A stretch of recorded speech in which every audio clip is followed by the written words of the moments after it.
el olor a sal y a pino siempre me había parecido el aroma del hogar.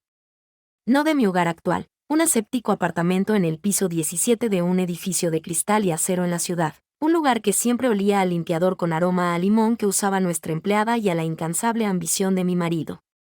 No, ese olor me transportaba a mi verdadero hogar, el de mi infancia. La vieja casa de madera de secuoya que mi abuela Isabel nos había legado, encaramada precariamente en un acantilado con vistas a la furia y la calma del Océano Pacífico, era mi única ancla a un pasado más sencillo, más real. Para mi esposo, Mark, de 40 años, la casa no era un ancla, sino un trampolín. Un activo infrautilizado que lastra nuestro portafolio, como le gustaba llamarlo, con esa jerga de agente inmobiliario de éxito que había adoptado como segunda piel. Durante los 10 años que llevábamos casados, pero especialmente en los últimos 2, cada conversación sobre finanzas, cada planificación de futuro, giraba inevitablemente en torno a la venta de la casa de mi abuela. Piensa en lo que podríamos hacer con ese dinero, Laura, decía, sus ojos azules, que una vez me parecieron profundos como el océano, ahora reflejaban únicamente el brillo codicioso de las cifras. Un nuevo comienzo, una inversión de verdad. Podríamos comprar un ático, con vistas a toda la ciudad. Yo, a mis 38 años, sentía que cada una de sus palabras era una pequeña pala de plata cavando sin piedad para desarraigar mis raíces. Nuestra hija de 10 años, Sophie, una niña de imaginación desbordante, adoraba ese lugar. Para ella, la casa era un cofre del tesoro lleno de veranos interminables, del sabor salado en los labios y de la búsqueda de cristales de mar en la orilla. Para mí, era el último bastión de mi abuela, una mujer de una fortaleza silenciosa que me había enseñado a encontrar la belleza en las cosas imperfectas, en las cicatrices de la madera y en la resistencia de las flores silvestres que crecían entre las rocas. Aquel fin de semana de mayo, finalmente cedí. No del todo, pero lo suficiente para darle esperanzas, lo cual, para un hombre como Mark, era lo mismo que una rendición total. Acepté ir a la casa para despedirnos como es debido, para pasar un último fin de semana y, en sus palabras, considerar racionalmente la oferta que tengo sobre la mesa. Mark lo celebró como una victoria, descorchando una botella de vino caro esa noche. Yo lo viví como un luto anticipado, bebiendo mi copa en silencio mientras él ya hacía planes en voz alta. La tensión en el coche durante las 3 horas de viaje era tan espesa que podría haberse cortado con un cuchillo. Mark tarareaba una melodía irritantemente alegre, mientras yo miraba por la ventana como el paisaje urbano se transformaba en colinas verdes y, finalmente, en la deslumbrante línea azul del horizonte. Sophie, benditamente ajena a la guerra fría que se libraba en los asientos delanteros, escuchaba un audiolibro con sus auriculares, su rostro pequeño y serio concentrado en un mundo de fantasía. Quizás era su forma de escapar, una habilidad que yo envidiaba. La casa nos recibió con su familiar crujido de bienvenida cuando abrí la pesada puerta de roble. El aire era denso, cargado de recuerdos y del olor a madera vieja, a cera de abejas y, por supuesto, a mar. Mientras yo me movía por la casa como en un sueño, abriendo las ventanas para dejar que la brisa marina barriera las telarañas del invierno, Mark ya estaba en el porche de madera, paseándose como un general inspeccionando un territorio conquistado. Su teléfono estaba pegado a su oreja. Sí, el terreno es espectacular. Hablamos de más de 2 hectáreas con acceso privado a la playa. Un potencial increíble para un complejo de bungalows de lujo, le oí decir a alguien, su voz llena de un entusiasmo que nunca usaba conmigo. Sentí una punzada de resentimiento tan afilada que casi me hizo daño físico. Estaba vendiendo mi alma, y ni siquiera se molestaba en disimularlo. El sábado transcurrió en una bruma de melancolía por mi parte y de impaciencia apenas contenida por la suya. Después de una comida tensa en la que Mark no dejó de hablar de los precios del mercado inmobiliario y de cómo la zona se estaba revalorizando, sugirió que diéramos un paseo por el bosque que rodeaba la propiedad. Para recordar los viejos tiempos, dijo con una sonrisa que no le llegaba a los ojos. Sophie, sabiamente, prefirió quedarse dentro, construyendo un elaborado fuerte con los cojines descoloridos del sofá de la sala. Acepté, aferrándome a la tonta esperanza de que el aire fresco y el sonido de los pájaros pudieran disipar la tormenta que se cernía sobre nosotros. Nos adentramos por el sendero cubierto de una alfombra de agujas de pino. El sol se filtraba a través de las altas copas de los árboles, creando patrones de luz y sombra que danzaban en el suelo del bosque. Al principio, caminamos en un silencio tenso. Pero Mark nunca fue un hombre que pudiera soportar el silencio por mucho tiempo. Lo veía como un vacío que debía llenar con el sonido de su propia voz. He estado pensando, comenzó, y mi estómago se encogió, preparándose para el impacto. Tengo un comprador muy interesado. Es un promotor importante. Ofrece una cantidad que nos cambiaría la vida, Laura. Piensa en ello. Podrías dejar de hacer esos trabajitos de diseño gráfico desde casa y relajarte. Viajar. Sofía podría ir al mejor internado de Suiza. Podríamos darle el futuro que se merece. Sofía tiene un buen futuro, repliqué, mi voz más firme de lo que me sentía. Y mi trabajo no es un trabajito, Mark. Es mi profesión. Me gusta lo que hago y soy buena en ello. Se rió, un sonido corto y condescendiente que había llegado a odiar con cada fibra de mi ser. Vamos, cariño. Es un hobby que te da algo de dinero de bolsillo. Esto es la vida real. Estamos hablando de seguridad financiera a largo plazo. De dejar de preocuparnos por las facturas y la hipoteca. Yo no me preocupo por las facturas, dije, deteniéndome en seco para mirarlo, obligándolo a hacer lo mismo. Vivimos muy bien. Más que bien. Esta casa es más que dinero, Mark. Es mi familia. Es mi historia. Es el último pedazo que me queda de mi abuela. Su rostro se endureció, la máscara de marido razonable se agrietó. Se acercó a mí, invadiendo mi espacio personal, su altura siempre un poco intimidante. Tu historia no paga la hipoteca de nuestro apartamento, ¿verdad? Tu historia no nos comprará un yate. Tu abuela era una mujer encantadora, pero vivía en el pasado. Nosotros tenemos que mirar hacia el futuro. Este es mi futuro también, susurré, sintiendo como las lágrimas de frustración y rabia me picaban en los ojos. Y no quiero un futuro que implique borrar mi pasado. Fue entonces cuando lo vi. Un cambio sutil pero aterrador en su mirada. La frustración se disolvió, reemplazada por algo frío, calculador y extrañamente sereno. Se inclinó hacia mí, su sonrisa ahora una mueca de triunfo macabro. Sabes, tienes razón. Es tu casa, dijo en voz baja, casi en un susurro. Se apartó y dio un paso hacia el borde del sendero, donde la maleza era más densa y ocultaba la caída del terreno. Luego se giró, su rostro iluminado por un rayo de sol que le daba un aspecto demoníaco. Gracias por cederme la casa de la playa. Su sonrisa era arrogante, casi cruel. Antes de que pudiera procesar la extraña elección de palabras, el significado oculto, dio un paso rápido hacia mí. No fue un golpe, no fue un manotazo. Fue un empujón firme, deliberado y sorprendentemente fuerte en el centro de mi pecho. Mis pies, calzados con zapatillas de deporte, perdieron el equilibrio en la tierra suelta. Se enredaron en las raíces expuestas de un pino y me fui hacia atrás, hacia la maleza. No había suelo firme. Solo un vacío repentino y un grito ahogado mientras caía en una zanja de erosión, oculta por una densa capa de helechos y hojas caídas.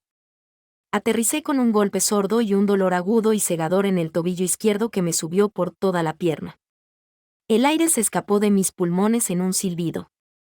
Por un momento, solo pude ver un estallido de estrellas blancas contra la oscuridad. Cuando mi visión se aclaró, miré hacia arriba. Mark estaba de pie en el borde, una silueta oscura contra el cielo azul. Me miraba desde arriba, impasible. No había pánico en su rostro. No había arrepentimiento. Solo una fría y perturbadora satisfacción. Piensa en mi oferta, cariño, dijo. Su tono era el de un hombre de negocios que le da a su oponente una última oportunidad para aceptar los términos. Cuando estés lista para ser razonable, supongo que encontrarás la forma de salir de ahí. Se dio la vuelta y se alejó. Escuché el crujido de sus pasos sobre las hojas secas, un sonido que se fue desvaneciendo lentamente en la distancia, dejándome sola, hundida en el fondo de un hoyo húmedo y oscuro. La conmoción era una manta helada que adormecía todo lo demás. Mi marido. El hombre con el que había construido una vida, el padre de mi hija. Me había empujado a una zanja y me había abandonado como si fuera un mueble viejo que estorbaba en sus planes de renovación. El dolor en mi tobillo finalmente se abrió paso a través de la niebla del shock, agudo y punzante. Intenté moverme y un grito ahogado se me escapó de los labios. Estaba segura de que estaba roto o, como mínimo, gravemente torcido. La zanja era más profunda de lo que parecía, con paredes de tierra suelta y raíces resbaladizas que se deshacían en mis manos. Cada intento de encontrar un punto de apoyo me enviaba oleadas de dolor por la pierna. El pánico, frío y reptante, empezó a instalarse en mi pecho. Estaba sola. Herida. Y mi marido me había dejado aquí a propósito. La humillación era casi tan dolorosa como el tobillo. Me había tratado como a un niño testarudo al que se le da un castigo, demostrándome de la forma más brutal posible lo poco que le importaba mi bienestar, o incluso mi vida. Pasó lo que pareció una eternidad. El sol empezó a bajar, y las sombras del bosque se alargaron, volviéndose más oscuras y frías. La adrenalina inicial dio paso a un agotamiento profundo y a un miedo primordial. Finalmente, después de innumerables intentos fallidos, con las uñas rotas y las manos ensangrentadas, logré agarrarme a una raíz gruesa y, usando toda la fuerza de mis brazos y mi pierna sana, me arrastré fuera de la zanja, arañándome la cara y los brazos en el proceso. Cojeando, sollozando y temblando, me abrí paso de vuelta a la casa. Cada paso era una agonía. La distancia que habíamos recorrido tan fácilmente en pocos minutos ahora parecía un maratón infernal. Cuando por fin vi las luces cálidas de la casa a través de los árboles, sentí una oleada de alivio. Pero al acercarme al claro, un nuevo horror me invadió: el coche de Mark no estaba. Se había ido. Entré en la casa cojeando, llamándolo con un hilo de voz. Mark. Sophie. Solo el eco de mi propia voz me respondió. En la mesa de la cocina, perfectamente centrada, había una nota, escrita con la letra apresurada y elegante de Mark. He tenido que llevarme a Sophie. Recordé que tenía un proyecto importante que entregar el lunes. Supuse que te habías ido a dar un paseo más largo para despejarte. No te preocupes, cerraré el trato por teléfono. Cierra bien cuando te vayas. Hablamos en casa. Me quedé mirando la nota, releyéndola una y otra vez. Ni una palabra de preocupación. Ni una pregunta sobre dónde estaba. Simplemente había asumido que yo saldría de la zanja, como un animal herido, y encontraría mi propio camino de vuelta. Había cogido a nuestra hija y se había ido, usándola como coartada, dejándome herida, sin coche y sola a 3 horas de la ciudad. Esa nota era la prueba definitiva de su crueldad calculada. No había sido un arrebato de ira en el bosque, había sido un plan. Dejarla herida, aislada y sin transporte le daría el tiempo para volver a la ciudad, consolidar su historia y presionarla desde una posición de poder, presentándola como la esposa irracional y emocional que se había escapado para hacer un berrinche. Me derrumbé en una silla de la cocina, temblando incontrolablemente, no solo de dolor y frío, sino de una rabia tan pura y helada que quemaba. Lloré. Lloré por mi tobillo destrozado, por mi matrimonio de 10 años que ahora se revelaba como una farsa grotesca, y por la mujer ingenua que había sido esa misma mañana, una mujer que todavía creía en la bondad fundamental del hombre con el que dormía cada noche. Cuando las lágrimas finalmente se secaron, una extraña y peligrosa calma se apoderó de mí. No.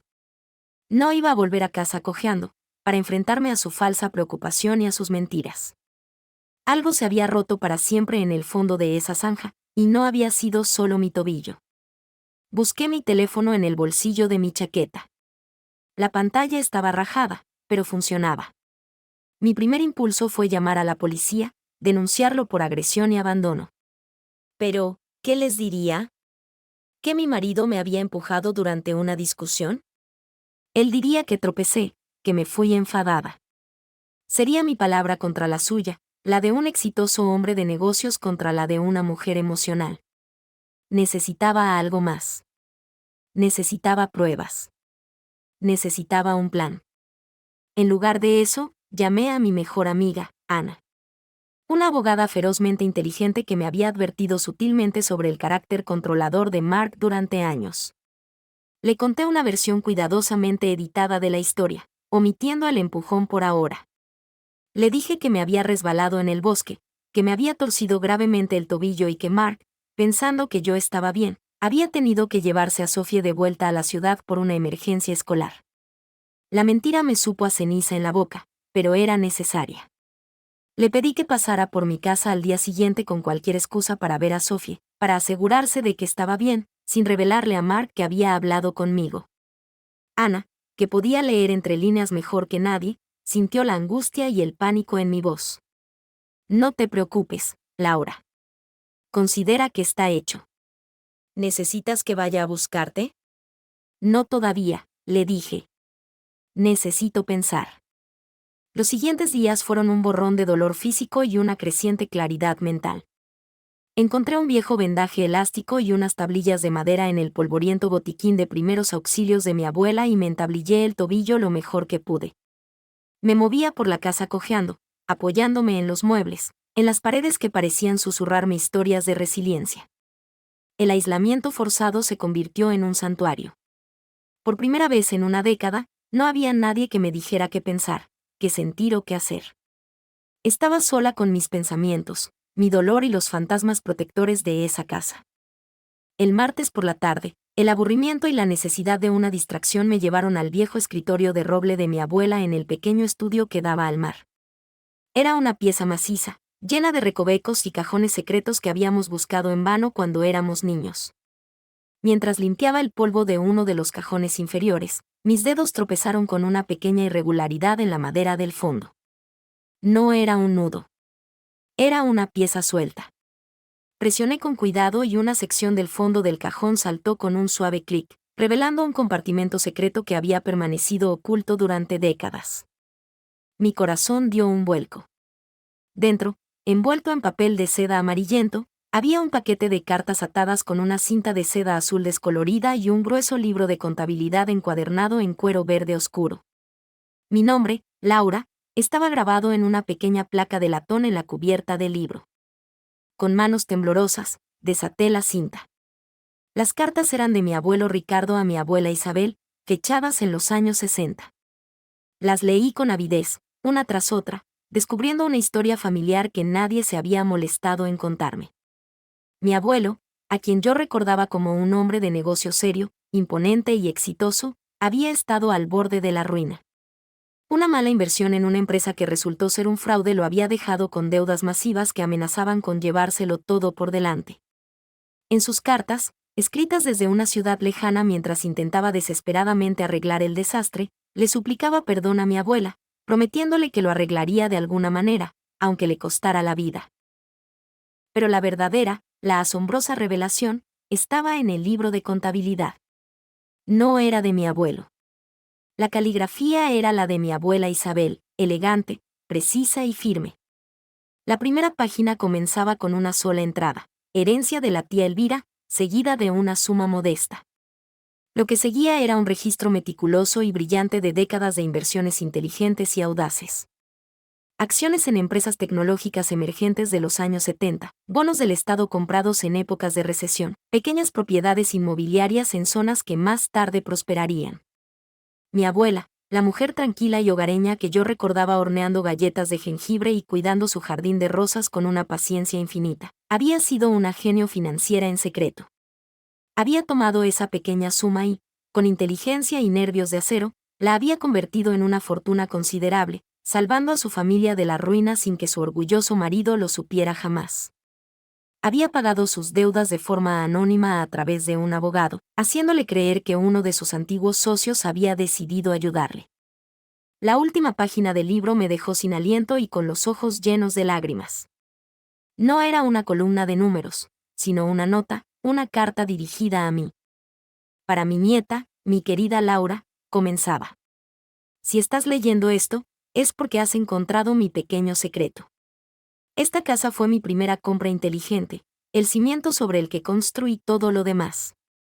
Es más que madera y clavos, es un símbolo de la fuerza, la inteligencia y la independencia de una mujer en un mundo que a menudo prefiere que no tengamos ninguna de las tres cosas. He establecido un fideicomiso familiar irrevocable, vinculado legalmente a esta propiedad. mientras la casa permanezca en la línea femenina de nuestra familia, sin ser vendida ni transferida a un cónyuge, generará unos ingresos sustanciales que se depositarán en una cuenta a tu nombre. Te garantizará siempre tu independencia, tu capacidad para tomar tus propias decisiones. Nunca dejes que nadie te haga sentir pequeña o dependiente. Tu futuro está en tus manos, no en las de un hombre que cree que puede comprártelo. Lucha por lo que es tuyo. Con todo mi amor, tu abuela Isabel. Las lágrimas rodaron por mis mejillas.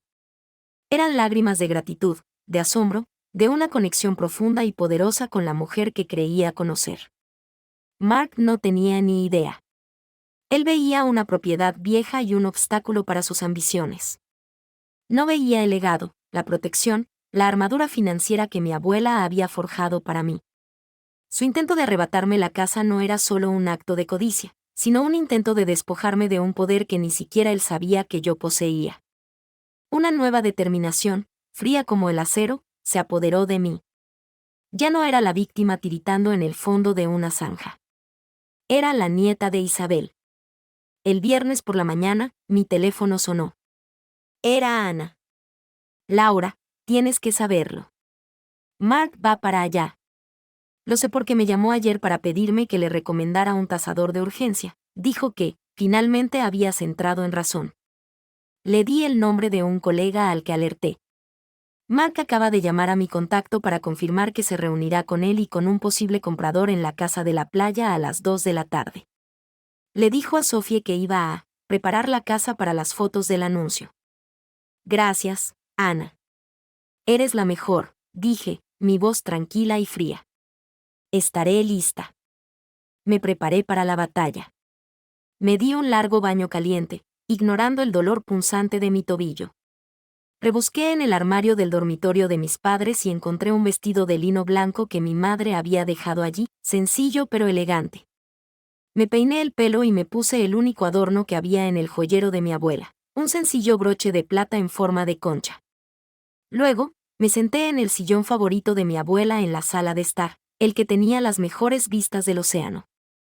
Coloqué las cartas de mi abuelo y el libro de contabilidad de cuero verde sobre la mesa de centro, abiertos y a la vista, como piezas de artillería listas para ser disparadas. Y esperé. A las 2 en punto, oí el sonido de un coche de lujo subiendo por el camino de entrada. Luego, la voz de Mark, falsamente jovial y rebosante de la confianza del vencedor. Y como pueden ver, la vista es absolutamente espectacular. El potencial de revalorización aquí es astronómico. La privacidad es total. La puerta principal se abrió. Mark entró primero, con su traje caro y su sonrisa de $1.000.000.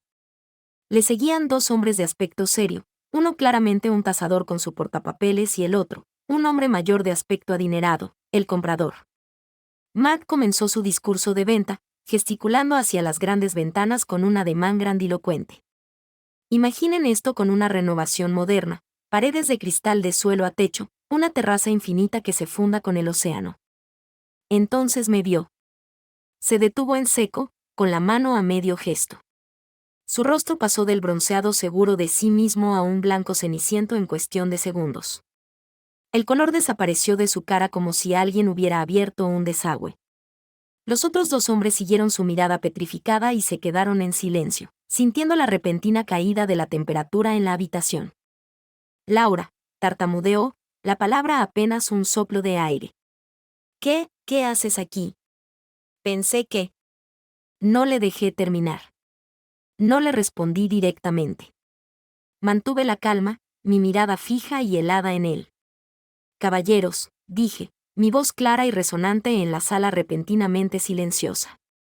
Me temo que han hecho un largo viaje en vano. Señalé con un gesto lánguido los documentos sobre la mesa. Mi esposo estaba a punto de contarles la historia de esta casa, o al menos, la versión que a él le interesa. Permítanme que les cuente la verdadera historia. Con una calma que nunca supe que poseía, conté la historia de mi abuela Isabel. Les hablé de su inteligencia, de su visión de futuro, de su sacrificio silencioso para salvar a su familia. Les leí pasajes de las cartas desesperadas de mi abuelo. Les mostré las hileras de cifras en el libro de contabilidad que documentaban la creación de una fortuna. Y finalmente, con una lentitud deliberada, les expliqué la naturaleza inquebrantable del fideicomiso, el mecanismo legal y financiero que mi abuela había diseñado para proteger su legado y a sus descendientes femeninas. Esta casa, concluí, levantando la vista del libro y mirando directamente a los ojos horrorizados de Mark, no es un activo muerto. Es el corazón de un fideicomiso que genera unos ingresos anuales que superan con creces el sueldo de mi marido. Venderla no solo sería una decisión financiera catastrófica, sino que anularía el fideicomiso y destruiría el trabajo de toda una vida de una mujer extraordinaria. Me giré hacia el comprador y el tasador, que parecían desesperados por evaporarse. Así que, como pueden ver, esta casa no está en venta. Y les aseguro que nunca lo estará. Luego, mi mirada volvió a clavarse en Mark. Todo el aire de superioridad, toda la arrogancia, se había desvanecido. Parecía un hombre pequeño, patético y encogido, atrapado en una mentira que se había derrumbado sobre él. «Querías la casa», le dije, mi voz ahora un susurro helado, cargado de todo el desprecio que sentía. «Empujaste a tu esposa a una zanja y la abandonaste por esta casa. Y ahora, irónicamente, es todo lo que me queda de nuestro matrimonio. Puedes irte. Sal de mi casa». La humillación en su rostro fue absoluta y total. No dijo una palabra. No intentó defenderse. Simplemente se dio la vuelta, con los hombros caídos, y salió por la puerta como un perro apaleado. Los otros dos hombres lo siguieron, murmurando disculpas confusas. Escuché el coche arrancar con un rugido de frustración y alejarse por el camino de grava hasta que el silencio del bosque lo engulló. Y entonces, por primera vez en toda mi vida, la casa se sintió verdaderamente, incondicionalmente, mía. El divorcio fue rápido e incruento. Mark, enfrentado a la evidencia de mi recién descubierta independencia financiera y a la amenaza velada de Ana de investigar sus prácticas comerciales, no tuvo más remedio que aceptar mis términos. Se fue de mi vida con poco más que su ego magullado y sus deudas. Utilicé los fondos del fideicomiso no para una vida de ocio, sino para construir algo mío. Fundé mi propia agencia de diseño gráfico, pasando de ser una freelance a una empresaria. Alquilé una pequeña oficina en el pueblo costero, a solo 10 minutos de la casa de la abuela, y contraté a 2 jóvenes diseñadoras. Compré un acogedor apartamento para mí y para Sophie, un lugar lleno de luz y risas, no de tensión silenciosa. Un año después de aquel día terrible, Sophie y yo estábamos sentadas en el porche recién restaurado de la casa, viendo cómo el sol se hundía en el océano, tiñendo el cielo de un espectacular naranja y púrpura. La casa ya no crujía de vejez, sino que parecía suspirar de satisfacción. ¿Crees que a la bisabuela Isabel le gustaría lo que has hecho con la casa, mamá?, preguntó Sophie, apoyando la cabeza en mi hombro. Sonreí, respirando el familiar y reconfortante aroma a sal y a pino. Creo que sí, cariño. Creo que estaría muy orgullosa de nosotras. El empujón de Mark había sido el acto más cruel que jamás había experimentado. Pero, en la extraña alquimia de la vida, también había sido un regalo terrible y necesario. Me empujó fuera de una vida de complacencia, fuera de un matrimonio que me estaba ahogando lentamente. Me empujó directamente hacia la verdad de mi pasado y hacia la fuerza que no sabía que llevaba dentro. La casa de la playa ya no era solo un refugio o un recuerdo. Era un testimonio de la resiliencia femenina que se transmitía de generación en generación. Era la prueba de que, a veces, tienes que caer en la zanja más oscura para encontrar un terreno más elevado y firme sobre el que construir, por fin, tu propio futuro.